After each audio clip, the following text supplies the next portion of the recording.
Hello everyone, welcome है आपका the royal physics के इस क्लास में। हम लोग पढ़ रहे थे क्लास 12 का फर्स्ट चैप्टर इलेक्ट्रोस्टैटिक। और इलेक्ट्रोस्टैटिक में हमने पढ़ा था पिछली क्लास में कि किसी डाइपोल को जब हम यूनिफॉर्म और एक्सटर्नल इलेक्ट्रिक फील्ड में रखते हैं तो उस डाइपोल पर इलेक्ट्रिक फील्ड का क्या प्रभाव पड़ता है, इसके बारे में हम लोग पढ़ रहे थे। तो पिछली क्लास में हम लोगों ने जाना था कि डाइपोल को जब हम इलेक्ट्रिक फील्ड में रखते हैं तो उस पर एक टर्क प्रोड्यूस हो जाता है। तो इसी क्रम को और आगे बढ़ाते हुए आज हम लोग सीखेंगे कि जब किसी डाइपोल पर टर्क प्रोड्यूस होता है और वह जब डाइपोल इलेक्ट्रिक फील्ड में रोटेट करता है और एक स्थिति से दूसरी स्थिति में जब वो पहुंचता है तो उस स्थिति तक पहुंचने में डाइपोल पर कितना वर्क किया जाता है, उस चीज़ को हम लोग ज्ञात करेंगे। साथ ही हम लोग ये भी देखेंगे कि एक स्थिति से दूसरी स्थिति में जाने में डाइपोल में कितनी एनर्जी स्टोर होती है, कितनी पोटेंशियल एनर्जी स्टोर होती है, उसका भी मान हम लोग आज ज्ञात करेंगे। हम लोग ये भी जानेंगे कि किस स्थिति में वर्क डन सबसे अधिक होता है और किस स्थिति में डाइपोल में पोटेंशियल एनर्जी सबसे ज़्यादा स्टोर होती है। तो मैं हूँ आपका रंजित कुशवाहा और आइए हम लोग शुरू करते हैं आज का टॉपिक। तो जैसा कि हम लोगों ने पिछले क्लास में पढ़ा था कि ऐसे एक यूनिफॉर्म इलेक्ट्रिक फील्ड है जो कि बोर्ड के प्लेन में है और इसका डायरेक्शन ऐसे अपवर्ड है, यानी वाई एक्सिस के अलोंग हम लोग यहाँ पर एक इलेक्ट्रिक फील्ड को कंसीडर कर रहे हैं। और इस इलेक्ट्रिक फील्ड में ये यूनिफॉर्म इलेक्ट्रिक फील्ड है और इसको हम लोग एक्सटर्नल यूनिफॉर्म इलेक्ट्रिक फील्ड कहेंगे क्योंकि ये बाहरी क्षेत्र है। ठीक है, इस चार्ज का क्षेत्र नहीं है बल्कि ये बाहर का क्षेत्र है। बाहर कोई एक्सटर्नल इलेक्ट्रिक फील्ड है जो कि यूनिफॉर्म है। अब इस यूनिफॉर्म इलेक्ट्रिक फील्ड में ए बी एक डाइपोल है। ठीक है, ए पर जो चार्ज है वो है -q और बी पर जो चार्ज है वो है +q। और इस डाइपोल का डाइपोल मोमेंट है p और इस डाइपोल ए बी को इस यूनिफॉर्म इलेक्ट्रिक फील्ड में इस प्रकार से रखा जाता है कि यह डाइपोल ए बी का जो डाइपोल मोमेंट P है वह इलेक्ट्रिक फील्ड के साथ थीटा एंगल बनाता है। थीटा कोण पर वो ऐसे अलाइंड है। ठीक है, डाइपोल का लेंथ हो गया 2l। तो हम लोगों ने पिछले क्लास में देखा था कि जब इस तरह से किसी डाइपोल को यूनिफॉर्म इलेक्ट्रिक फील्ड में रखा जाता है तो उस डाइपोल पर नेट जो फोर्स होता है वो 0 हो जाता है, क्योंकि जितना फोर्स यहाँ लगता है उतना ही फोर्स यहाँ लगता है और दोनों फोर्स का जब हम वेक्टर सम करते हैं तो इस पर नेट फोर्स का मान 0 हो जाता है, क्योंकि दोनों फोर्स का डायरेक्शन एक दूसरे के अपोजिट है और मैग्नीट्यूड में दोनों फोर्स सेम है। और इस कारण इस डाइपोल का जो सेंटर ऑफ मास है जो कि O पॉइंट पर है, सेंटर ऑफ मास, इस सेंटर ऑफ मास पर नेट फोर्स 0 होने के कारण इसमें कोई लीनियर डिस्प्लेसमेंट नहीं होता, ये कहीं रैखिक रूप से विस्थापित नहीं होता। बट हमने ये भी देखा था कि ये जो दोनों फोर्स है ये दोनों फोर्स का लाइन ऑफ एक्शन अलग अलग है। इस फोर्स का लाइन ऑफ एक्शन ये है और इस फोर्स का लाइन ऑफ एक्शन ये है। तो जब भी किसी ऑब्जेक्ट पर इस प्रकार से फोर्स लगाया जाए कि फोर्स का मैग्नीट्यूड सेम हो, डायरेक्शन एक दूसरे के अपोजिट हो और फोर्स का लाइन ऑफ एक्शन अलग अलग हो, एक का ऐसे यहाँ पर है और एक का लाइन ऑफ एक्शन ये है, तो अगर लाइन ऑफ एक्शन अलग अलग हो, मैग्नीट्यूड सेम हो, डायरेक्शन अपोजिट हो, तो इस तरह के जो फोर्स होते हैं वो इस तरह के ऑब्जेक्ट पर वो एक टर्निंग इफेक्ट प्रोड्यूस करते हैं और इस कारण से यह जो डाइपोल है इसमें रोटेट करने लगता है। और वो किसके अबाउट रोटेट करेगा, क्योंकि जब भी रोटेशन होगा तो एक एक्सिस ऑफ रोटेशन होगा जिसके अबाउट वो डाइपोल घूमेगा। तो यहाँ पर एक्सिस ऑफ रोटेशन जो होगा वो इस डाइपोल के सेंटर ऑफ मास से होकर के पास करेगा और इसी एक्सिस ऑफ रोटेशन के अबाउट यह रोटेट करेगा। तो फोर्स के इस इफेक्ट को जो कि इस डाइपोल में टर्निंग इफेक्ट प्रोड्यूस कर देता है, इसको हम लोग कहते हैं टर्क। और हम लोगों ने पिछले क्लास में टर्क के लिए हम लोगों ने फॉर्मूला भी प्राप्त किया था, tau is equal to PE sin theta. यानी P जो हो गया डाइपोल मोमेंट हो गया, E जो हो गया इलेक्ट्रिक फील्ड का मैग्नीट्यूड हो गया और थीटा जो हो गया वो P और E के बीच का एंगल है। तो ये उस पर टर्निंग इफेक्ट, या ऐसे कहें कि इस पर टर्क जो प्रोड्यूस होता है वो टर्क का ये मैग्नीट्यूड होता है। तो ऐसे ही अगर ये डाइपोल इसमें रखा गया है और इस पर ये टर्क लगेगा, तो जैसे ही ये टर्क लगेगा तो ये इसमें रोटेट करने लगेगा, और तब तक रोटेट करेगा जब तक कि वह इस इलेक्ट्रिक फील्ड के अलोंग नहीं हो जाता। जब इसका डाइपोल मोमेंट इलेक्ट्रिक फील्ड के अलोंग हो जाएगा तो फिर इस पर टर्क लगना बंद हो जाएगा, क्योंकि वहाँ पर थीटा इज इक्वल टू 0 हो जाएगा, और 0 होने पर टर्क का मान भी 0 हो जाएगा। ठीक है। अब अगर सपोज कीजिए कि कोई डाइपोल ऐसे है और हम उसको घुमा करके ऐसे कर दिए या ऐसे कर दिए, ठीक है, या अथवा कोई डाइपोल ऐसे रखा गया, मान लेते हैं कि theta is equal to 60 degree पर रखा गया और उसको ये घूम करके टर्क लगा, टर्क के कारण ये घूम करके ऐसे हो गया या पूरा सीधा हो गया। तो जब भी किसी डाइपोल पर टर्क के रूप में फोर्स लगेगा और उसमें एंगुलर डिस्प्लेसमेंट, क्योंकि यहाँ तो लीनियर डिस्प्लेसमेंट हो नहीं रहा है, यहाँ ये एंगुलर रूप से डिस्प्लेस हो रहा है, तो जब भी एंगुलर डिस्प्लेसमेंट होगा और यहाँ टर्क लगेगा तो उस स्थिति में कुछ वर्क भी होगा। तो उसी वर्क को आज हमको ज्ञात करना है कि इस डाइपोल को इस इलेक्ट्रिक फील्ड में अगर टर्क के कारण ये रोटेट करता है तो उस टर्क द्वारा कितना इस पर वर्क किया जाएगा। ठीक है, तो हमारा आज का टॉपिक हो जाएगा work done on the dipole. ये बी नंबर होगा।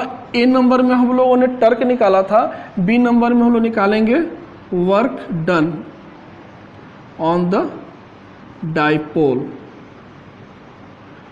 तो डाइपोल पर कितना वर्क होगा इसको निकालेंगे। तो हम लोगों ने तो पहले ही पढ़ चुके हैं, we have torque on the dipole. जैसे ही डाइपोल को हम लोग इलेक्ट्रिक फील्ड में रखेंगे तो उस पर टर्क लगेगा और उस टर्क का मान हो जाएगा PE sin थीटा। अब सपोज कीजिए कि इस टर्क के कारण यह जो डाइपोल है बहुत ही स्मॉल एंगल से, इनफाइनाइटेसिमली स्मॉल एंगल, यानी अति सूक्ष्म एंगल से ये इससे घूमता है। उस अति सूक्ष्म एंगल को हम लोग डी थीटा मान लेते हैं कि डी थीटा से वो उसमें रोटेशन, डी थीटा से उसमें एंगुलर डिस्प्लेसमेंट आ जाता है। ठीक है, तो इस टर्क के कारण उसमें small angular displacement, very small angular displacement, very small angular displacement is equal to D theta होता है। तो जब भी ऐसा एंगुलर डिस्प्लेसमेंट होगा तो उस पर वर्क होगा, तो वर्क ऑन द डाइपोल। सो अब चूंकि एंगुलर डिस्प्लेसमेंट हमारा स्मॉल है तो इसलिए जो यहाँ पर हमारा वर्क डन होगा वो भी बहुत ही स्मॉल होगा। तो so small work done on the dipole. और ये सभी जो वर्क हो रहा है वो टर्क के द्वारा हो जा रहा है, क्योंकि टर्क द्वारा ही फोर्सेस पे लग रहा है। ठीक है, टर्क ही फोर्स है एक तरह से। तो small work done on the dipole, तो उसको लिख लेते, चूँकि यहाँ पर डिस्प्लेसमेंट हमारा डी थीटा है और इसको हम लोग डिफरेंशियल फॉर्म में ले रहे हैं, इसलिए हमारा वर्क डन भी बहुत ही स्मॉल होगा और उसको भी हम लोग डिफरेंशियल फॉर्म में लेते हैं। तो हम लोग यहाँ पर DW का यूज़ कर रहे हैं।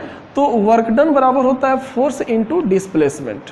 ठीक है, अब यहाँ पर हमारा फोर्स के रूप में क्या लग रहा है, टर्क लग रहा है, तो टर्क हो जाएगा, और डिस्प्लेसमेंट के रूप में एंगुलर डिस्प्लेसमेंट हो रहा है, तो टाउ इंटू डी थीटा हमारा स्मॉल वर्क डन हो जाएगा। ये ध्यान रखना है कि हमारा जो वर्क हो रहा है और उस वर्क के लिए जो फोर्स है वो फोर्स हमारा टर्क के रूप में है, और टर्क जो है वो रोटेशनल इफेक्ट प्रोड्यूस कर रहा है, इसलिए इस जो डाइपोल है उसमें जो डिस्प्लेसमेंट है वो एंगुलर डिस्प्लेसमेंट के रूप में, लीनियर डिस्प्लेसमेंट नहीं है। क्योंकि अगर लीनियर डिस्प्लेसमेंट रहता तो फिर हम वहाँ पर फोर्स F का यूज़ करते, और यहाँ पर फोर्स F 0 है, इसलिए लीनियर डिस्प्लेसमेंट होगा नहीं, तो इसलिए हमारा एंगुलर डिस्प्लेसमेंट हो रहा है और वहाँ पर फोर्स हमारा टर्क के रूप में लग रहा है। इसलिए हम फोर्स के जगह पर टाउ का यूज़ कर रहे हैं और एंगुलर डिस्प्लेसमेंट का यूज़ कर रहे हैं। टाउ का वैल्यू हम यहाँ से लिख सकते हैं, ये हो जाएगा PE sin theta into D theta. तो ये जो वैल्यू हो गया ये हमारा स्मॉल वर्क डन हो गया। तो ये जो हमने निकाला कि इस टर्क के कारण ये जो डाइपोल है बहुत ही स्मॉल एंगल से अगर डिस्प्लेस होता है तो इतना वर्क करेगा वो। तो डिफरेंशियल फॉर्म में अगर हम इसी को इंटीग्रेट कर दें तो किसी एक एंगल θ1 से किसी दूसरे एंगल θ2 तक के लिए हम लोग आसानी से वर्क डन कैलकुलेट कर सकते हैं। ये डिफरेंशियल या ऐसे कहें कि कैलकुलस का यहाँ पर हमको ये बेनिफिट मिल रहा है कि कैलकुलस के टर्म में हम आसानी से अब ये वर्क डन को कैलकुलेट कर सकते हैं, क्योंकि हमने इनफाइनाइटेसिमली स्मॉल एंगुलर डिस्प्लेसमेंट के लिए वर्क निकाल लिया है। तो इसको इंटीग्रेट करके अब जितना बड़ा हम वर्क का रेंज रखें उसके लिए इंटीग्रेट करके हम लोग वर्क डन का वैल्यू निकाल सकते हैं।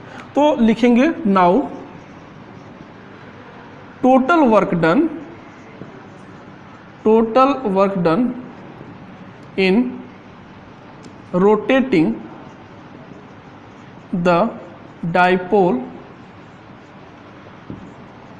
from angle θ1 to angle θ2 will be given by, तो टोटल वर्क डन के लिए θ1 से θ2 तक हम इसको निकालने के लिए इंटीग्रेट करेंगे। तो हम इसको इंटीग्रेट करेंगे तो ये हमारा जो dw है इसी को हम इंटीग्रेट करेंगे dw को, तो ये हो जाएगा। अब चूंकि हम इंटीग्रेट करेंगे तो हमारा वर्क भी तो चेंज होगा, तो हम 0 से हमारा dw तक हम इसको इंटीग्रेट 0 से w तक। और इसमें देखिए P और E ये तो कांस्टेंट है, डाइपोल का डाइपोल मोमेंट कांस्टेंट होगा, क्योंकि डाइपोल मोमेंट में होता है चार्ज इनटू डाइपोल लेंथ। तो इससे घूमने से चार्ज और डाइपोल लेंथ में तो कोई फर्क पड़ेगा नहीं, इसलिए P हमारा कांस्टेंट रहेगा। इलेक्ट्रिक फील्ड जो एक्सटर्नल इलेक्ट्रिक फील्ड है वो तो यूनिफॉर्म है, इसलिए उसका मैग्नीट्यूड भी कांस्टेंट रहेगा। चेंज क्या होगा, सिर्फ थीटा, वो इस तरह से घूम करके ऐसे हो गया मान लेते हैं, तो ये थीटा चेंज होगा θ1 से θ2 तक, तो सिर्फ इसमें वेरिएशन होगा, इसलिए हम इंटीग्रेशन भी इसी का करेंगे। और ये कांस्टेंट है इसलिए इसको हम लोग इंटीग्रेट नहीं करेंगे, इसको हम लोग बाहर रखते हैं और इसको इंटीग्रेट करते हैं साइन थीटा डी थीटा, और ये हमारा इंटीग्रेशन लिमिट हो गया θ1 से θ2। उम्मीद करता हूँ कि आप सभी लोग इंटीग्रेशन जरूर जानते होंगे और उसी के साथ हम लोग इंटीग्रेशन कर रहे हैं। तो अब हम इसको इंटीग्रेट करते हैं, साइन थीटा का इंटीग्रेशन हो जाता है माइनस कॉस थीटा, तो इसको हम लोग लिखते हैं। तो dw को इंटीग्रेट किए तो ये हो गया w हमारा PE, और साइन थीटा का इंटीग्रेशन हो गया माइनस कॉस थीटा θ1 से θ2। हम माइनस को बाहर कर लें, ठीक है, तो इसको लिख सकते हैं कॉस, अपर लिमिट रखेंगे तो θ2 और माइनस लोअर लिमिट रखेंगे तो θ1, और ये माइनस हमने यहाँ ले लिया। अब इस माइनस को फिर हम अंदर अगर मल्टीप्लाई करें तो इसको ऐसे लिख सकते हैं कॉस θ1 माइनस कॉस θ2। ये हमारा वर्क डन का फॉर्मूला प्राप्त हो जाएगा। अब ये कैसे चेंज हो गया, क्योंकि माइनस से मल्टीप्लाई करेंगे तो ये माइनस माइनस प्लस हो जाएगा, तो प्लस हो गया तो इसको पहले कर लेते हैं, और यहाँ माइनस हो जाएगा तो ये बाद में कर लेते हैं। तो इस प्रकार से ये हमारा वर्क डन का फॉर्मूला प्राप्त होता है। तो ये फॉर्मूला तब अप्लीकेबल है जब डाइपोल यूनिफॉर्म इलेक्ट्रिक फील्ड में कहा जाए कि वो 60 डिग्री पे था और घुमा करके 30 डिग्री पे कर दिया गया, या टर्क लगा और टर्क लगने से वो 60 डिग्री से घूम करके 30 डिग्री पे आ गया, या 45 डिग्री पे आ गया। तो उस स्थिति में जब दो एंगल की बात हो तो वहाँ पर हम लोग इस फॉर्मूले का आसानी से यूज़ करके टर्क द्वारा कितना वर्क हुआ उस चीज़ को हम लोग ज्ञात कर सकते हैं। लेकिन अगर सपोज कीजिए कि ये डाइपोल ऑलरेडी कहा जाए कि ये डाइपोल इलेक्ट्रिक फील्ड के अलोंग था, ऐसे था, तो ऐसे था तो इसका जो फर्स्ट एंगल होगा उसका तो मान 0 हो जाएगा, क्योंकि अगर मान लेते हैं कि यहाँ पर पहले से इसको कहा जाए कि ये ऐसे इस स्थिति में है, ठीक है, तो इस स्थिति में है तो यहाँ पर थीटा इजिकल टू या θ1 इजिकल टू 0। अब उसको घुमा करके किसी दूसरे एंगल पर हम कर दिए, तो किसी दूसरे एंगल पर करेंगे तो उसको हम लोग थीटा कंसिडर करेंगे, तो उसके लिए वर्क डन कैसे निकालेंगे, तो इसी में हम लोग पुट कर देंगे, तो ये उसको भी निकाल लेते हैं। तो हम ऐसे कंसिडर करते हैं, इफ़ यहाँ पर ले लेते हैं, if θ1 is equal to 0 degree, θ1 is equal to 0 degree, then and θ2 is equal to theta, क्योंकि जब θ1 0 हो गया तो फिर θ2 लिखने का कोई मतलब नहीं है, और वहाँ θ2 के जगह पर हम लोग थीटा यूज़ कर लेंगे, क्योंकि वो दूसरा कोई भी एंगल हो जाएगा। Then work done then work done. तो वर्क डन के लिए हमारा फॉर्मूला हो जाएगा W इजिकल टू PE और cos 0 degree minus cos theta. तो PE और cos 0 का मान हो जाएगा 1 और ये हो जाएगा 1 माइनस cos थीटा। तो ये हमारा फॉर्मूला प्राप्त हो जाएगा 1 माइनस cos थीटा। यानी अगर डाइपोल ऐसे इलेक्ट्रिक फील्ड के अलोंग हो और कहा जाए कि ये इलेक्ट्रिक फील्ड से इस पर टर्क लगा करके और इसको ऐसे घुमा दिया गया, 45 डिग्री के एंगल पर कर दिया गया या 60 पर कर दिया गया या 90 पर कर दिया गया, तो उसके लिए फिर हम लोग ये फॉर्मूला लगाएंगे क्योंकि वहाँ पर हमारा एक ही एंगल गिवन होगा। ठीक है, अब आइए समझ लेते हैं हम लोग कि किस स्थिति में इस पर लगने वाला टर्क का मान सबसे ज़्यादा होगा। क्योंकि टर्क के लिए हमारे पास ये फॉर्मूले हैं, तो हम लोग इसमें समझ सकते हैं कि किस स्थिति में इस पर टर्क का मान सबसे ज़्यादा होगा। तो हम लोग इस फॉर्मूले को यूज़ करते हैं और टर्क का सबसे मैक्सिमम वैल्यू हम प्राप्त करते हैं कि कहाँ पर टर्क का मान सबसे अधिक होगा। तो एक चीज़ तो हम लोग समझ गए, सॉरी वर्कडन का मान निकालना हमको, सॉरी टर्क हमने कह दिया, वर्कडन का मान कहाँ पे अधिक होगा। तो एक चीज़ तो हम लोग यहाँ समझ गए कि अगर हम ऐसे रखते हैं इसको, ठीक है ना, तो ऐसे रखते हैं तो वर्कडन क्या हो जाएगा, हम लोग यहाँ देख लेते हैं। Now if theta is equal to 0 degree, तो अगर मान लेते हैं यहाँ पर थीटा इज इक्वल टू 0 है, तो डैट मीन्स कि ये जो होगा इलेक्ट्रिक फील्ड के अलोंग होगा। तो इलेक्ट्रिक फील्ड के अलोंग होगा तो then work done W is equal to PE 1 minus cos 0 degree. तो PE और 1 माइनस कॉस 0 का मान भी 1, तो इस प्रकार से वर्क डन क्या हो जाएगा यहाँ पर 0 वर्क, यानी कोई वर्क यहाँ पर नहीं होगा। अगर डाइपोल इलेक्ट्रिक फील्ड के अलोंग रखा गया है तो टर्क द्वारा कोई वर्क नहीं होगा, क्योंकि टर्क का मान भी उस स्थिति में 0 होता है। तो जब टर्क ही यानी लगने वाला फोर्स ही 0 हो गया तो वर्क डन भी 0 ही होगा, इसलिए इसके अलोंग कोई वर्क डन नहीं होगा। अब इसको हम रोटेट करते हैं और रोटेट करके इसको 90 डिग्री पर लाते हैं। तो 90 डिग्री पर लाते हैं तो वर्क डन कितना हो जाएगा, if theta is equal to 90 degree, then work done कितना हो जाएगा PE 1 minus cos 90 degree. Cos 90 का मान 0, तो ये हो जाएगा PE 1 माइनस 0, डैट मीन्स कि यहाँ पर हमारा वर्क डन जो हो जाएगा वो PE होगा। यानी ये डाइपोल इलेक्ट्रिक फील्ड के अलोंग ऐसे था तो वर्क डन 0, और घुमा करके 90 डिग्री पर कर दिए तो वर्क डन जो हो गया वो PE हो गया, PE टाइम्स इंक्रीज कर गया। ठीक है, अब आइए और घुमाते हैं। अब मान लेते हैं इतना पर 0 था, यहाँ पर PE हुआ। अगर इसको और घुमा करके अपोजिट कर दे ऐसे, तो क्या वर्क डन का मान और बढ़ेगा या 0 हो जाएगा, उसको भी देख लेते हैं। Again if theta is equal to 180 degree, then work done is equal to PE 1 minus cos 180 degree. तो कॉस 180 PE 1 माइनस कॉस 180 का मान होता है -1, तो -1 और ये माइनस मिल करके +1, डैट मीन्स कि 2PE। यानी यहाँ पर हमने क्या देखा कि यहाँ पर वर्क डन जैसे जैसे हम रोटेट कर रहे हैं, ऐसे था तो नो वर्क, 90 डिग्री पर किया तो PE, और घुमा दिया तो फिर 2PE। यानी जितना ज़्यादा एंगल से हम रोटेट करेंगे उतना ज़्यादा वर्क यहाँ पर होगा। तो सबसे मिनिमम जो वर्क होगा 0 और मैक्सिमम जो वर्क होगा यहाँ पर 2PE का वर्क पाया जाएगा। ठीक है, तो जितना ज़्यादा घुमाएंगे उतना ज़्यादा वर्क हमको यहाँ पर मिलेगा। तो वर्क डन जो है एक स्केलर क्वांटिटी है और इसको हम लोग जूल में मेजर करते हैं, इसका यूनिट जो होगा वो जूल होगा। और ये वर्क डन का सबसे मैक्सिमम वैल्यू जो होगा वो 180 डिग्री पर इसका मैक्सिमम वैल्यू होगा, और 90 डिग्री पर वर्क डन का मान PE पाया जाएगा। यानी जब डाइपोल को इलेक्ट्रिक फील्ड के परपेंडिकुलर रखेंगे तो वर्क डन PE होगा, और डाइपोल को इलेक्ट्रिक फील्ड के अपोजिट रखेंगे, इस प्रकार से रखेंगे कि इसका डाइपोल मोमेंट इलेक्ट्रिक फील्ड के अपोजिट हो तो वर्क डन 2PE होगा। क्लियर है? अब आइए समझते हैं कि ये जो टर्क लगा इस डाइपोल पे जिसके कारण ये डाइपोल रोटेट किया और एक पोजीशन से दूसरे पोजीशन को अचीव किया, तो क्या इस पोजीशन में जब वो एक पोजीशन से दूसरे पोजीशन में जब वो गया तो क्या उसमें एनर्जी भी स्टोर होगी? बिल्कुल होगी, क्योंकि वर्क जो इसमें किया गया टर्क द्वारा उसको रोटेट कराने में, वो वर्क उस स्थिति में, उस सेकंड जो वो पोजीशन प्राप्त करेगा, उस पोजीशन में वह पोटेंशियल एनर्जी के रूप में स्टोर हो जाती है। तो आइए हम लोग निकालते हैं कि उस पोटेंशियल एनर्जी की वैल्यू क्या होगी जो किसी डाइपोल में यूनिफॉर्म इलेक्ट्रिक फील्ड में स्टोर होती है।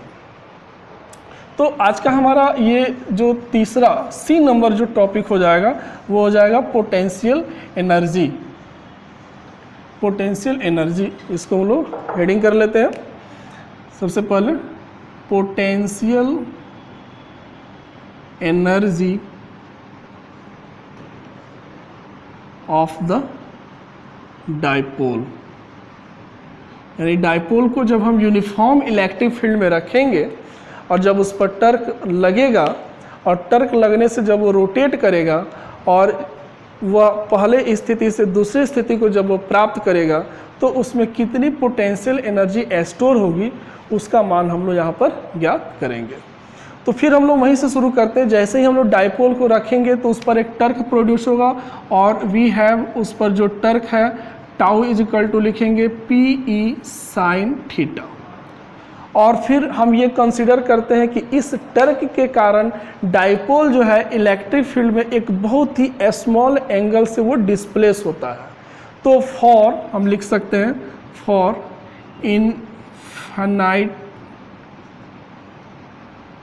इनफाइनाइटेसिमल एंगुलर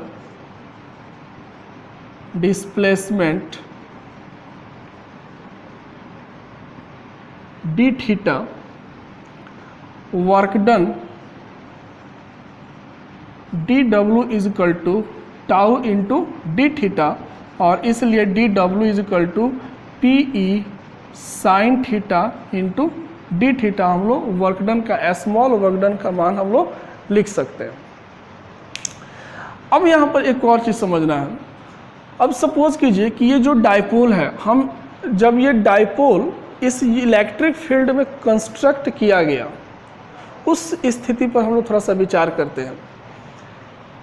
अगर ये जो यूनिफॉर्म इलेक्ट्रिक फील्ड है जिसका डायरेक्शन ऐसे अपवर्ड है और यूनिफॉर्म एक्सटर्नल इलेक्ट्रिक फील्ड है, तो सपोज कीजिए कि इस यूनिफॉर्म इलेक्ट्रिक फील्ड में जब ये डाइपोल कंस्ट्रक्ट किया गया, डाइपोल ला करके रखा गया या डाइपोल कंस्ट्रक्ट किया गया, तो अगर डाइपोल हम इस प्रकार से कंस्ट्रक्ट करें कि ये बिल्कुल एक दूसरे के अपोजिट हो और इलेक्ट्रिक फील्ड में बिल्कुल नॉर्मल हो, यानी इसका जो डाइपोल मोमेंट है इलेक्ट्रिक फील्ड के बिल्कुल नॉर्मल हो, दोनों के बीच एंगल 90 डिग्री का बन रहा हो, तो एक चार्ज यहाँ पे होगा और दूसरा चार्ज यहाँ पे होगा, इस तरह की स्थिति बनेगी। तो अगर जब हम डाइपोल इस प्रकार से इसमें रखेंगे या इस प्रकार से अगर हम डाइपोल की रचना करें कि डाइपोल का डाइपोल मोमेंट P जो है इलेक्ट्रिक फील्ड के साथ 90 डिग्री का 90 डिग्री का एंगल बनाए, यानी इलेक्ट्रिक फील्ड के बिल्कुल परपेंडिकुलर प्लेन में हो, तो इस तरह से जब हम डाइपोल को कंस्ट्रक्ट करते हैं या उसकी रचना करते हैं तो इस स्थिति में वर्क डन का मान 0 होता है डाइपोल की रचना करने में। कैसे 0 होगा? क्योंकि यहाँ पर देखिए, यहाँ पर ये हो गया माइनस चार्ज और यहाँ पे हो गया प्लस चार्ज। अब इस इलेक्ट्रिक फील्ड के अगेंस्ट में अगर इधर से हम कोई चार्ज उठा करके एक यहाँ रखते हैं और एक यहाँ रखते हैं, तो जितना वर्क हमको यहाँ पर लाने में करना पड़ेगा उतना ही वर्क हमको यहाँ पर लाने में करना पड़ेगा। लेकिन ये पॉजिटिव चार्ज हमने लाया तो यहाँ पॉजिटिव वर्क, निगेटिव चार्ज लाया तो निगेटिव वर्क, और इसलिए दोनों एक दूसरे को कैंसिल आउट कर दिए और इस स्थिति में हमारा वर्क डन जो हो गया डाइपोल को कंस्ट्रक्ट करने में वो 0 हो गया। और जब डाइपोल को कंस्ट्रक्ट करने में वर्क डन 0 हो गया तो डैट मीन्स कि अगर डाइपोल इस स्थिति में अगर रखी गई है तो उसकी पोटेंशियल एनर्जी भी 0 हो जाएगी, यानी कोई पोटेंशियल एनर्जी नहीं होगी। तो ऐसा किस लिए क्यों होगा? क्योंकि अगर हम डाइपोल की रचना यहाँ पर ला करके करते हैं तो कोई भी चार्ज अगर हम लाते हैं तो इलेक्ट्रिक फील्ड के अगेंस्ट यहाँ तक लाने में जितना वर्क होगा उतना ही यहाँ तक लाने में भी होगा, क्योंकि सेम डिस्टेंस तक हम ला रहे हैं इलेक्ट्रिक फील्ड में, इसलिए सेम वर्क होगा। और एक पॉजिटिव चार्ज है तो पॉजिटिव वर्क, निगेटिव चार्ज है तो निगेटिव वर्क, और इससे दोनों एक दूसरे को कैंसिल आउट करेंगे। लेकिन अगर सपोज किया कि अगर डाइपोल हम ऐसे कंस्ट्रक्ट करते हैं, एक चार्ज को हम यहाँ रखते हैं, दूसरे चार्ज को यहाँ रखते हैं, तो अब यहाँ पर ये वर्क डन 0 नहीं होगा। क्यों? क्योंकि अगर यहाँ तक लाते हैं तो दूरी कम तो तय करनी पड़ती है, और यहाँ तक लाते हैं तो दूरी ज़्यादा तय करनी पड़ती है। तो इसलिए निगेटिव वर्क अधिक हो जाएगा, पॉजिटिव वर्क कम हो जाएगा। तो इस स्थिति में उसकी पोटेंशियल एनर्जी 0 नहीं होगी। तो इस तरह से हम कह सकते हैं कि अगर किसी डाइपोल को इलेक्ट्रिक फील्ड के नॉर्मल रखा जाए या परपेंडिकुलर प्लेन में रखा जाए, तो उस स्थिति में डाइपोल की जो पोटेंशियल एनर्जी होती है वो 0 होती है, और इसलिए इस स्टेट को हम लोग जीरो एनर्जी स्टेट के नाम से जानते हैं। जीरो एनर्जी स्टेट, ठीक है। तो इस प्रकार से अब ये जीरो एनर्जी स्टेट के लिए P और E के बीच का जो एंगल है वो 90 डिग्री होना चाहिए, क्योंकि अगर ये 90 डिग्री का एंगल बनेगा तो ये जीरो एनर्जी स्टेट में माना जाएगा, यानी डाइपोल में कोई एनर्जी नहीं होगी। और अब इस स्थिति में अगर एनर्जी नहीं है तो इसका मतलब है कि अगर डाइपोल पर यहाँ पर रखेंगे, तो हम लोग ये भी पढ़े हैं कि डाइपोल जब इलेक्ट्रिक फील्ड के परपेंडिकुलर होता है तो उस पर मैक्सिमम टर्क लगता है। तो जब यहाँ पर ये मैक्सिमम टर्क लगेगा तो ये तुरंत रोटेट करेगा और रोटेट करके किसी दूसरे पोजीशन को प्राप्त करेगा।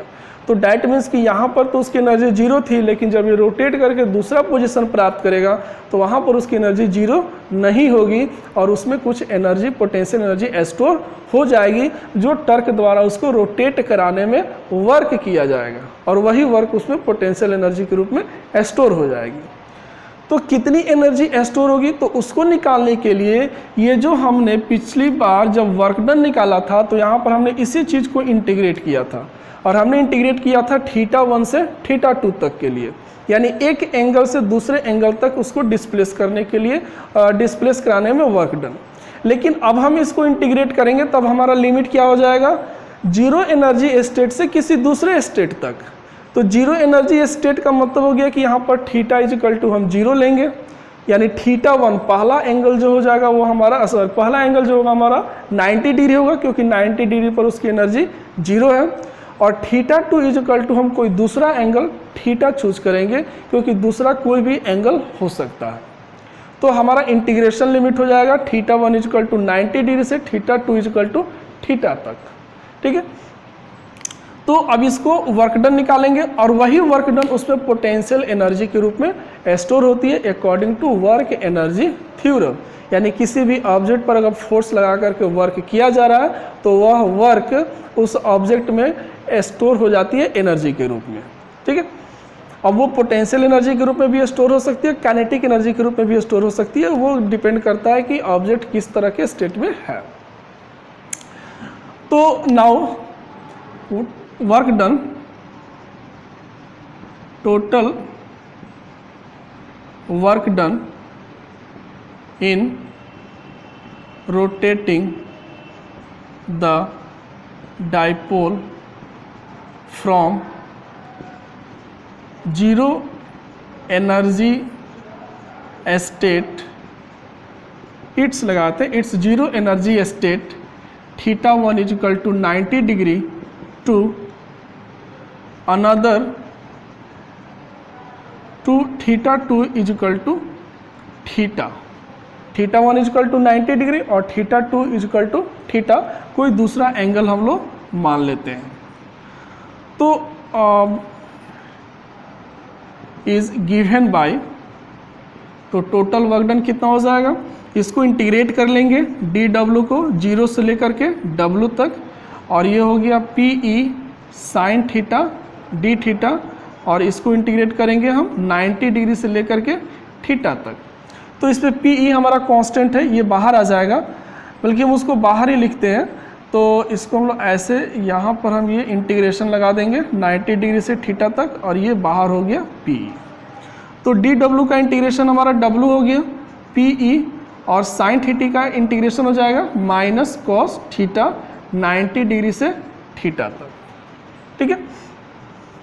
तो माइनस को फिर हम लोग यहाँ पर बाहर कर लेते हैं। तो यहाँ पर हम लोग लिख सकते हैं वर्क डन W = -PE, और ये हो जाएगा कॉस, अपर लिमिट हो गया थीटा और लोअर लिमिट हो जाएगा कॉस 90 डिग्री। तो कॉस 90 का मान 0, तो ये वाला टर्म 0, तो इसको हम लोग छोड़ देंगे, तो ये बच जाएगा minus P E cos theta. That is the formula for work done. ठीक है, और this work done is stored as potential energy in the dipole in that state. यानी जो डाइपोल इस जीरो एनर्जी स्टेट से अगर घूम करके थीटा तक आया तो जो वर्क किया गया वह वर्क उस स्टेट में उसमें एनर्जी के रूप में स्टोर हो जाएगा, तो उसी को हम उसकी पोटेंशियल एनर्जी कहेंगे। तो लिख सकते हैं so the potential energy stored in the dipole, सकते हैं इसको मिटा, therefore the potential energy stored in the dipole is given by, तो U इज इक्वल टू ये हो जाएगा minus P E cos theta. यहाँ पर हम लोग पोटेंशियल एनर्जी को U से डिनोट कर रहे हैं और ये देखिए निगेटिव साइन के साथ आ रहा है। ठीक है, और अगर इसको लोग वेक्टर फॉर्म में लिखें, इन वेक्टर फॉर्म, तो वेक्टर फॉर्म में क्या लिखेंगे, U is equal to minus P dot E, क्योंकि ये कॉस थीटा के रूप में आ रहा है तो डैट मीन्स कि ये डॉट प्रोडक्ट हो जाएगा। तो इस तरह से ये माइनस पी डॉट ई इसका वेक्टर फॉर्म है, इसको हम लोग लिख सकते हैं, क्योंकि पोटेंशियल एनर्जी एक स्केलर क्वांटिटी है और यहाँ पर ये कॉस थीटा के रूप में आ रहा है और ये दोनों वेक्टर क्वांटिटी है, इसलिए हम लोग इसका डॉट प्रोडक्ट के रूप में हम लोग इस चीज़ को लिख सकते हैं। अब आइए देख लेते हैं कि किस स्थिति में इसमें पोटेंशियल एनर्जी का मान सबसे अधिक होगा, किस स्टेट में। तो इस फॉर्मूले का हम लोग उपयोग करते हैं। Now if theta is equal to 0 degree, अगर theta is equal to 0 degree रखें then U is equal to minus P E cos 0, cos 0 का मान 1, तो डैट मीन्स कि माइनस पी ई, यानी यहाँ पर क्या है, निगेटिव एनर्जी है। यहाँ पर तो एनर्जी 0 है, वो तो हम लोग 90 डिग्री पैसे हम लोग अभी भी निकालेंगे तो 90 पे 0 ही आएगा, उसको भी निकालेंगे हम लोग। यहाँ पर हमने देखा थीटा इज इक्वल टू 0, यानी अगर ये थीटा 0 हो जाए डैट मीन्स कि ये डाइपोल ऐसे इससे घूम करके ऐसे हो जाए, तो उस स्थिति में जो उसकी एनर्जी होगी निगेटिव होगी, माइनस पी ई का वर्क किया जाएगा। ठीक है, यहाँ पर हमने आपको बताया भी था कि अगर डाइपोल हमारा ऐसे रहे, ऐसे कंस्ट्रक्ट करे, तो यहाँ तक लाने में वर्क डन पॉजिटिव और यहाँ तक लाने में वर्क डन निगेटिव। तो यहाँ पर चूँकि डिस्टेंस कम है तो वर्क डन कम होगा और यहाँ पर डिस्टेंस ज़्यादा है तो वर्क डन ज़्यादा होगा। डैट मीन्स कि इस डाइपोल को ऐसे कंस्ट्रक्ट करने में निगेटिव वर्क अधिक है, तो इसलिए यहाँ पर जो एनर्जी होगी वो भी निगेटिव होगी। ठीक है, तो ऐसे भी ये घूम जाएगा तो यहाँ पर निगेटिव वर्क होगा, ज़्यादा होगा, डैट मीन्स कि निगेटिव पोटेंशियल एनर्जी उसमें स्टोर होगी। ठीक है, अब आइए देखते हैं इसको 0 डिग्री करते हैं। If theta is equal to 0 degree, theta is equal to 90 degree, then U is equal to minus P E cos 90 degree. तो कॉस 90 का मान 0, तो इसलिए यहाँ पर कोई वर्क कोई एनर्जी स्टोर नहीं होगी, जैसा कि हमने पहले लिख चुके हैं, जीरो एनर्जी स्टेट। यानी ऐसे अगर डाइपोल है इलेक्ट्रिक फील्ड में, इलेक्ट्रिक फील्ड के परपेंडिकुलर, तो उसमें कोई एनर्जी नहीं होती है और इसलिए इसको जीरो एनर्जी स्टेट हम लोग कहते हैं। ठीक है, अब अगर इसको हम 180 से घुमा दें, 180 से टर्न करें, तो कितनी एनर्जी स्टोर होगी उसको भी फटाफट देख लेते हैं। If theta is equal to 180 degree, then U is equal to minus P E cos 180 degree. तो इसलिए U इज इक्वल टू हो जाएगा कॉस 180 यानी -1, तो -1 और ये -1 मिल करके हो जाएगा +1, तो ये U is equal to P E. यानी यहाँ पर वर्क डन का मान, एनर्जी का मान सबसे ज़्यादा होगा, क्योंकि यहाँ पर ये पॉजिटिव हो गया। तो शुरू में यह यहाँ पर ऐसे जब था तो निगेटिव था, यहाँ पर 0 हो गया और यहाँ पर ये पॉजिटिव हो गया। डैट मीन्स हमने क्या देखा कि जैसे जैसे इसको हम घुमा रहे हैं वैसे वैसे इसकी पोटेंशियल एनर्जी बढ़ रही है। पहले निगेटिव थी, निगेटिव से 0 हुई, तो निगेटिव से 0 होने का मतलब कि पोटेंशियल एनर्जी बढ़ रही है, और फिर अब ये पॉजिटिव हो गई। तो और भी पोटेंशियल एनर्जी बढ़ गई। इसके पहले हमने वर्क डन में भी देखा था कि यहाँ पर वर्क डन 0, यहाँ पर लाएँ तो वर्क डन थोड़ा सा ज़्यादा हो गया, और फिर और घुमा दिया तो और वर्क डन सबसे ज़्यादा। तो जैसे जैसे इसको रोटेट करते हैं तो जैसे जैसे वर्क डन बढ़ता है वैसे वैसे इसकी पोटेंशियल एनर्जी भी बढ़ती है। ये दोनों साथ होता है, ठीक है। और टर्क भी तो हम लोग ऐसे ही देखा था, यहाँ पर टर्क 0 है और यहाँ पर टर्क मैक्सिमम होता है, फिर यहाँ पर टर्क 0 हो जाता है। तो अगर इसको हम लोग पोटेंशियल एनर्जी के इसको हम लोग एक ग्राफ के द्वारा अगर देखें तो इस ग्राफ को हम लोग ऐसे ड्रॉ कर सकते हैं, ग्राफ के द्वारा कि कैसे इसकी एनर्जी वैरी कर रही है, तो उसको हम लोग ऐसे एक ग्राफ खींच सकते हैं। ये जो हो गया ये 0 डिग्री हो गया, ये 90 डिग्री हो गया, और ये 180 डिग्री, ऐसे सपोज कीजिए ये हो गया 180 डिग्री। तो इस पर हम लोग एंगल ले रहे हैं, ठीक है, और इस पे हम लोग एनर्जी ले रहे हैं, पोटेंशियल एनर्जी ऐसे। तो यहाँ देखिए ये माइनस PE, यहाँ पे ये 0, और यहाँ पे ये एनर्जी हो गई प्लस PE, ये प्लस PE ऐसे जा रही है। तो 0 यहाँ पर 90 ये 0 डिग्री एंगल पे है ये, तो एनर्जी इसकी minus PE।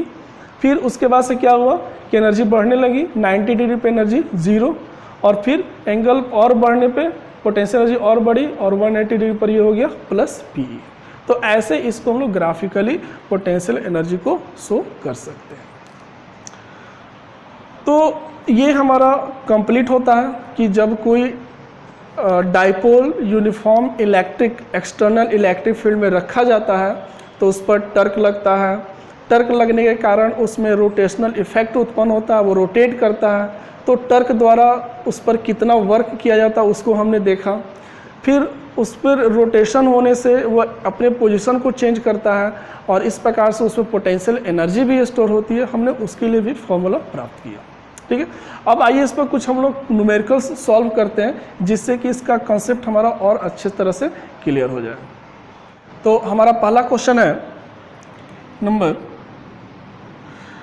an electric dipole when held at 30 degree with respect to a uniform electric field of 10 to the power minus 4 Newton per coulomb experiences a torque of 9 into 10 to the power minus 26 Newton meter. Calculate the dipole moment of the dipole. तो इस question में सबसे पहले हम देखेंगे given क्या क्या है। गिवन डैट हम लोग लिखते हैं, गिवन डैट। तो सबसे पहला इसमें दिया गया है कि एंगल, कि जो डाइपोल मोमेंट और इलेक्ट्रिक फील्ड के बीच का जो एंगल है वो है 30 डिग्री। फिर जो इलेक्ट्रिक फील्ड है, यूनिफॉर्म इलेक्ट्रिक फील्ड, उसका मैग्नीट्यूड है 10 to the power minus 4 newton पर कूलम, और जो उस पर टर्क प्रोड्यूस हो रहा है उस टर्क का वैल्यू है 9 into 10 to the power minus 26 newton metre. तो ये उस पर टर्क दिया हुआ इतना का इलेक्ट्रिक फील्ड हो, और इस प्रकार से ये अलाइंड है theta is equal to 30 degree पर। तो बताना है calculate the dipole moment of the dipole. तो जो डाइपोल है उसका डाइपोल मोमेंट हमको ज्ञात करना है, यानी ऐसे हो गया हमारा इलेक्ट्रिक फील्ड और ऐसे हो गया डाइपोल मोमेंट, और बीच का एंगल हो गया 30 डिग्री। तो हमको इसका डाइपोल मोमेंट ज्ञात करना है। तो यहाँ हम लोग आसानी से टर्क वाला फॉर्मूला यूज़ कर सकते हैं। We have tau is equal to, हमारे पास फॉर्मूला है PE साइन थीटा। तो इसको आसानी से यूज करके हमको इसमें डाइपोल मोमेंट निकालना है, तो इसको लिख सकते हैं टाउ बटे E साइन थीटा। तो टाउ का वैल्यू हो गया 9 into 10 to the power minus 26, और इलेक्ट्रिक फील्ड हो गया 10 टू द पावर माइनस 4, और sine theta is equal to हो गया साइन 30 डिग्री। आसानी से आप इसका वैल्यू पुट करके इसको सॉल्व करके आप इसका रिजल्ट निकाल सकते हैं। तो मैं आपके लिए वो छोड़ता हूँ, आप उसको सॉल्व कर लेंगे। तो ये हमारा पहला क्वेश्चन हुआ। अब दूसरा क्वेश्चन हम लेते हैं। दूसरा क्वेश्चन भी कुछ इसी तरह से है। दूसरा क्वेश्चन है, क्वेश्चन आपको स्क्रीन पे मिल जाएगा। दूसरा क्वेश्चन है can electric dipole of length 4 centimetre. अब यहाँ पे कहा जा रहा है दूसरा क्वेश्चन कि इलेक्ट्रिक डाइपोल जो है उसका लेंथ 4 सेंटीमीटर है। डैट मीन्स कि डाइपोल लेंथ को हम लोग 2L ले रहे हैं, तो हम लोग इसको 4 सेंटीमीटर, तो इसको हम लोग मीटर में कन्वर्ट कर लेंगे। 4 into 10 to the power minus 2 metre कर लेंगे। जब भी सेंटीमीटर वैल्यू हो तुरंत उसको मीटर में सबसे पहले कन्वर्ट कीजिए। एसआई सिस्टम में सारे यूनिट्स को रखना अति आवश्यक है, या कोई भी एक सिस्टम में सारे यूनिट्स होने चाहिए, तो हम लोग एसआई यूनिट्स का यूज़ करेंगे। और when placed with its making an angle of 60 degree, जब इसको रखा जाता है तो ये 60 डिग्री का एंगल बनाता है with a uniform electric field. और यह और एक्सपीरियंसेज और टर्क, जब ऐसा रखते हैं तो उस पर टर्क लगता है 4√3 न्यूटन मीटर का उस पर टर्क प्रोड्यूस होता है। तो बताना है calculate the magnitude of electric field, तो पहला हमको निकालना है कि इलेक्ट्रिक फील्ड का मैग्नीट्यूड क्या होगा, और दूसरा potential energy of the dipole if the dipole has a charge of ±8 nano coulomb. अब यहाँ पे एक और चीज़ दिया है कि जो डाइपोल पे जो चार्ज है वो +-8 नैनो कूलम है। तो नैनो कूलम का मतलब होता है +-8 × 10⁻⁻9 कूलम। 10⁻�9 को हम लोग नैनो कूलम कहते हैं।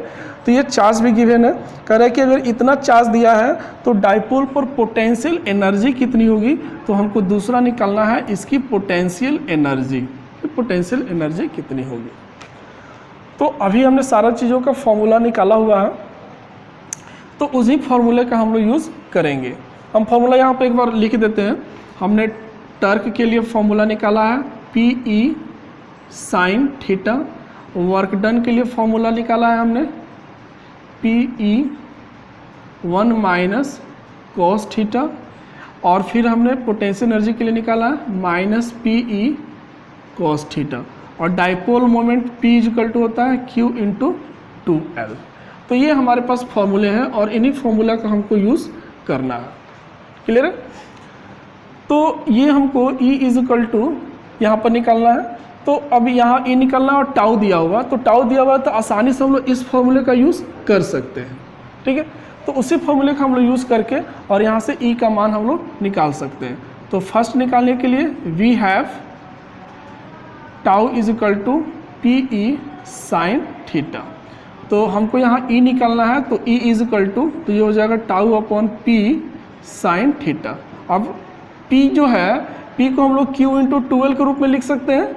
तो हम यहाँ टाउ रख दिए। टाउ का वैल्यू कितना है हमारा, टाउ का वैल्यू हमारा हो गया 4√3 और फिर अपॉन P। तो P तो यहाँ गिवन नहीं है, Q × 2L के रूप में रखना पड़ेगा। तो Q का मान दिया हुआ है, तो Q का मान हो गया 8 × 10⁻⁹ और 2L का मान है 4 × 10⁻², और फिर साइन यहाँ पर थीटा, तो थीटा = 60 डिग्री, साइन 60 डिग्री।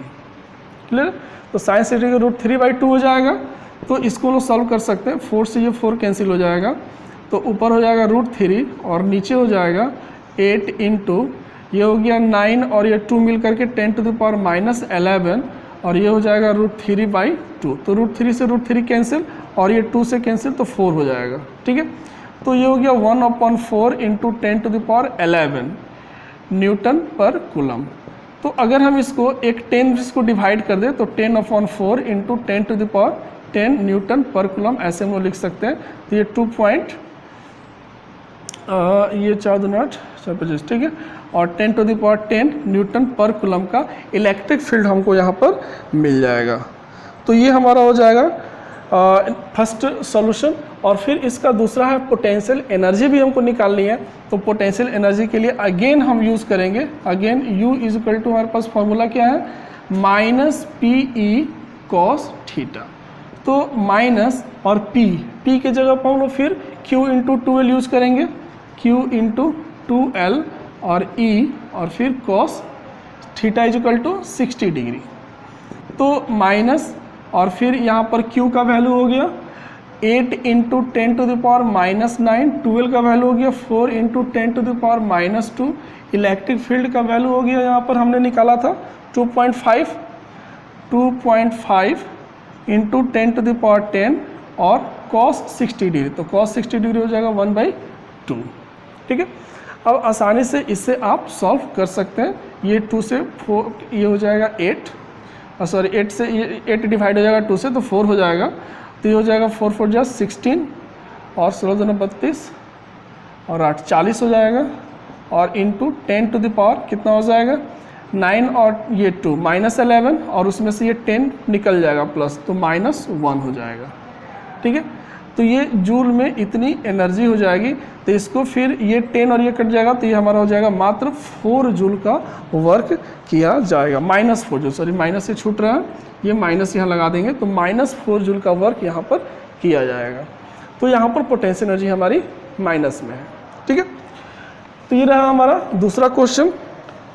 तो जब भी इस तरह से कुछ गिवन हो तो ऐसे हम लोग सिस्टम से स्टेप वाइज बनाएंगे तो हमारे मार्क्स भी नहीं कटेंगे और गलती भी होने की संभावना कम होगी। ठीक है, चलिए एक और क्वेश्चन लेते हैं। ये सब बहुत अच्छे अच्छे क्वेश्चन हैं जो बोर्ड एग्जाम के लिए बहुत ही इंपॉर्टेंट है। बोर्ड एग्जाम में इसी प्रकार के क्वेश्चंस पूछे जाते हैं, तो इसलिए ऐसे क्वेश्चंस का आप प्रैक्टिस जरूर कर लेंगे।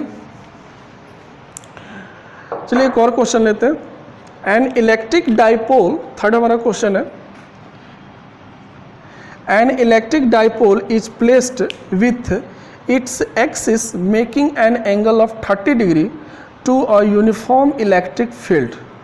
अब ये जो डाइपोल का जो मोमेंट है वो 30 डिग्री का यूनिफॉर्म इलेक्ट्रिक फील्ड के साथ एंगल बनाता है, तो 30 डिग्री इसका एंगल हो गया। If it experiences a torque of 10√3 newton metre, अगर मान लेते हैं इस पर जो टर्क लगता है वो 10√3 न्यूटन मीटर का इस पर टर्क प्रोड्यूस होता है, तो calculate potential energy of the dipole. तो इस पर पोटेंशियल एनर्जी कितनी लगेगी उसका मान हमको निकालना है। बहुत ही अच्छा क्वेश्चन है। टर्क दिया हुआ है तो पोटेंशियल एनर्जी की वैल्यू क्या होगी उसका हम लोग को वैल्यू यहाँ पर प्राप्त करना है। तो आइए इसको सॉल्व करते हैं। यहाँ पर वी हैव, हम लोग यहाँ पर यूज़ करते हैं टर्क वाले फॉर्मूले को। टर्क का फॉर्मूला हो गया PE sin थीटा। तो यहाँ पर क्या है कि टाउ का वैल्यू दिया हुआ है, तो टाउ का वैल्यू हो गया 10√3 PE और ये हो गया sin 30 डिग्री, तो sin 30 का मान हो गया 1/2। ठीक है, और ये हो गया 10√3। तो अगर हम यहाँ से P का वैल्यू निकालें PE, तो ये 2 आके मल्टीप्लाई हो जाएगा तो 20√3 हो जाएगा। ठीक है, अब यही वाली वैल्यू हम लोग पोटेंशियल एनर्जी में यूज़ कर लेते हैं। अगेन हमको निकालना है पोटेंशियल एनर्जी, तो U बराबर फॉर्मूला हो गया -PE cos थीटा।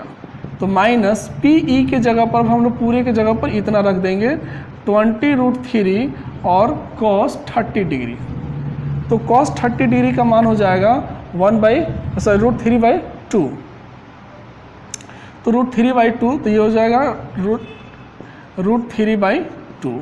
तो ये फिर हो जाएगा 10 और ये √3 से √3 तो 3 हो गया, तो -10 × 3 जूल, डैट मीन्स कि -30 जूल, यानी -30 जूल का यहाँ पर सॉरी पोटेंशियल एनर्जी -30 जूल होगी डाइपोल में। तो इस प्रकार से हमने यहाँ पर थोड़ा सा यहाँ पर ट्रिक था।